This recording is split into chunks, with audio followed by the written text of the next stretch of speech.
बिस्मिल्लाहिर्रहमानिर्रहीम अस्सलाम वालेकुम। इंशाल्लाह मेरे सब बहन लोग ठीक ठाक होंगे। अल्लाह ताला आपको और आपकी फ़ैमिली को हमेशा खुश रखे।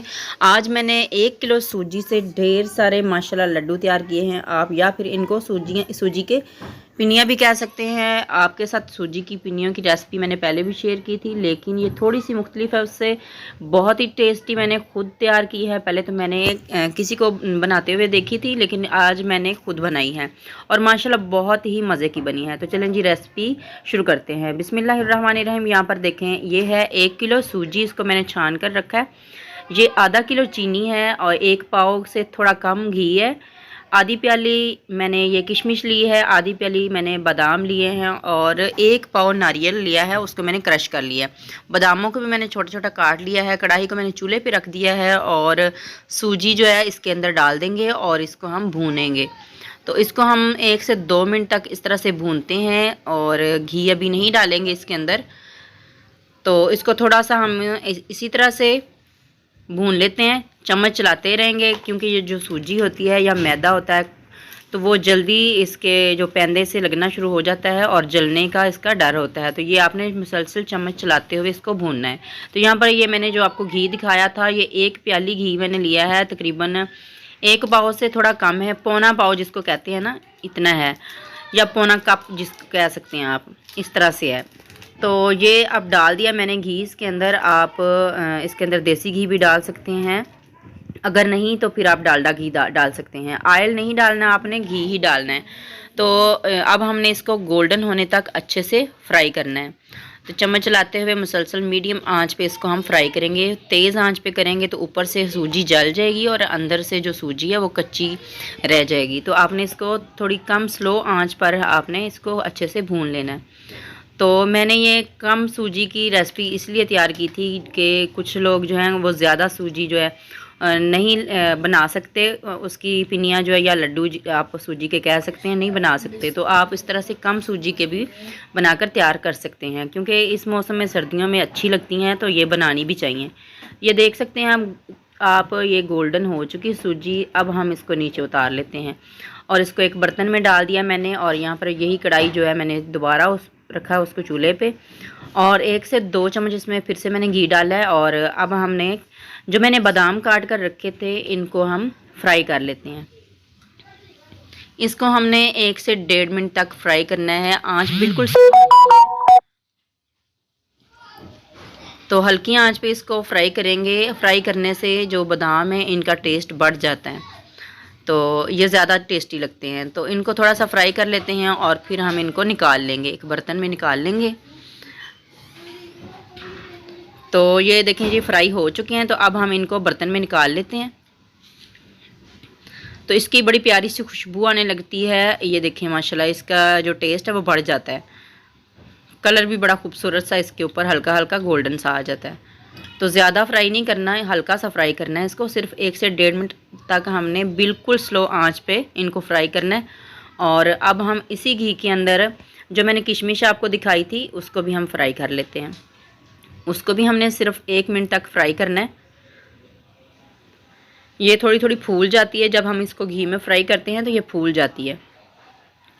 तो इसको हल्का सा फ्राई करने के बाद फिर इसके अंदर जो मैंने आपको नारियल क्रश किया हुआ दिखाया है, ये हम इसमें डाल देंगे।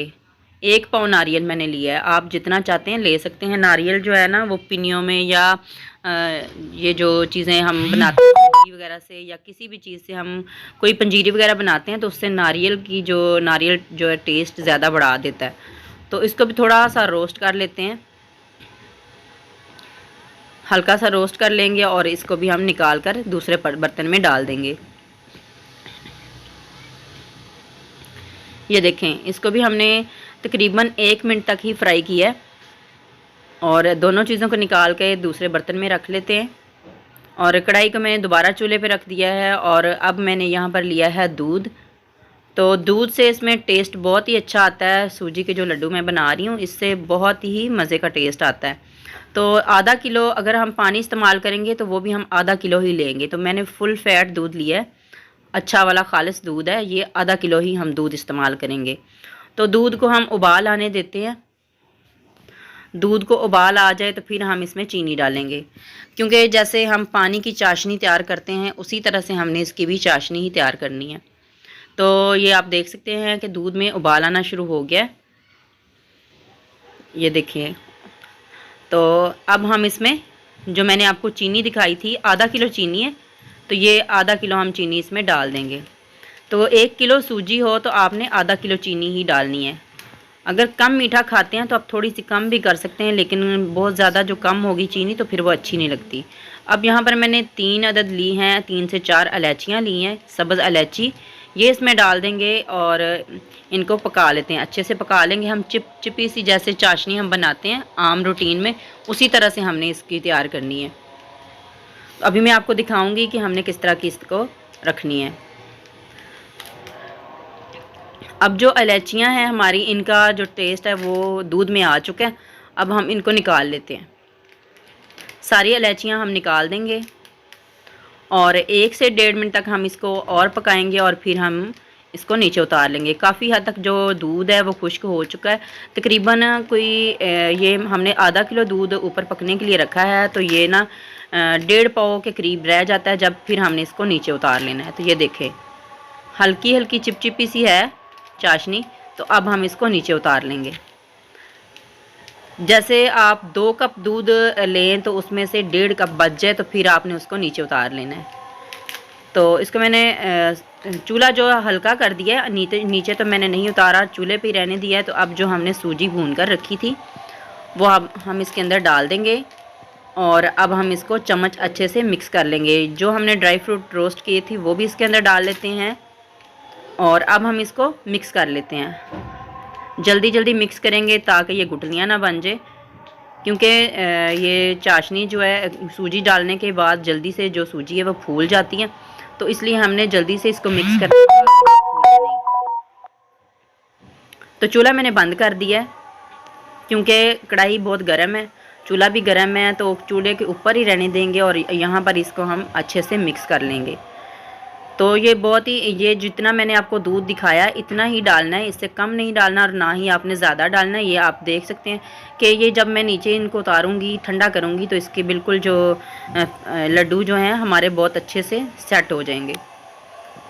तो ये देखें, इसको मैंने एक परात में डाल लिया है ताकि ये जल्दी ठंडी हो जाए और इसको मैंने पंखे के नीचे भी रख दिया ताकि जल्दी ठंडी हो। थोड़ी सी ठंडी जब हो जाएगी तो फिर हम इसके लड्डू तैयार करेंगे। ज़्यादा जब ठंडी हो जाएगी तो फिर ये लड्डू नहीं बनते अच्छे। तो अभी हल्की हल्की गर्म है, अभी मैं हाथ लगा रही हूँ तो लेकिन मुझे गर्म लग रही है, लेकिन फिर भी हमने इनको थोड़ा गर्म ही होगी तो फिर हमने इसके लड्डू तैयार करने लग जाना है। तो अब जो मैंने बादाम थे वो पहले नहीं डाले थे इसके अंदर, तो अब बादाम भी इसके अंदर डाल लेते हैं। इनको अच्छे से मिक्स और जो किशमिश थी वो मैंने पहले ही इसमें डाल दी थी। तो अब हम इसके दरमियाने साइज़ के लड्डू तैयार कर लेते हैं। आपको जिस तरह से पसंद हो उस तरह से आप बना सकते हैं। ये देखिए, इस तरह से हमने हल्के हल्के हाथों से इनको दबाना है। ज़ोर से दबाने से जो लड्डू हैं वो नहीं बनते, बल्कि जो सूजी है वो फैल जाती है। हल्के हल्के हाथों से इस तरह से हमने तैयार करने हैं। तो हल्का अगर ना बन रहे हो तो फिर आप हल्का सा ऑयल भी हाथों पे लगा सकते हैं, लेकिन ऑयल लगाने की ज़रूरत नहीं है, इसी तरह से ये बन जाएंगे। ये देखें माशाल्लाह। तो मैं इनको दरमियाने साइज़ के बना रही हूँ। सुबह सुबह जब बच्चे उठते हैं तो नमाज के टाइम, नमाज़ पढ़ने के बाद बच्चों को उस टाइम पे खिलाएं। नाश्ते में यही बच्चों को बहुत ही ज़्यादा पसंद आते हैं, बच्चों को दे सकते हैं, बहुत ही ज़्यादा बच्चे शौक़ से खाते हैं। तो ये देखें, इस तरह से हमने इसके एक ही जितने साइज़, जो एक साइज़ हम रखेंगे, बाकी के जो लड्डू हैं वो भी उसी साइज़ के रखने हैं, कोई छोटे बड़े नहीं रखने। एक जितने रखेंगे तो फिर ज़्यादा प्यारे लगेंगे। तो इसी तरह से हमने सारे जो लड्डू हैं वो तैयार कर लेने हैं और लड्डू तैयार करने के बाद फिर मैं आपको दिखाती हूँ। ये देखें, तो यहाँ पर देखें मैंने सारे जो लड्डू हैं वो तैयार कर लिए हैं। अभी आपको प्लेट में निकाल कर दिखा रही हूँ। तो ये देखें जी माशाल्लाह, ढेर सारे हमारे 1 किलो सूजी से लड्डू तैयार हुए हैं। आप भी जल्दी से सूजी मंगवाएं और बनाएं और मुझे दुआओं में याद रखिएगा। इसके साथ ही मैं आपको सबको याद करवा दूं कि आपने जिस मेरे बहन भाई ने चैनल को सब्सक्राइब नहीं किया, जल्दी से चैनल को सब्सक्राइब कर लें, वीडियो को लाइक करें और शेयर करना ना भूलें, और हो सके तो मुझे कमेंट करें और अच्छे अच्छे कमेंट किया करें। दुआओं में याद रखें। अल्लाह ताला आपको और आपकी फ़ैमिली को हमेशा खुश रखे। अल्लाह ताला आपकी तमाम परेशानियां दूर फरमाए। ये देख सकते हैं माशाल्लाह इसकी लुक कितनी प्यारी है। अल्लाह हाफिज़।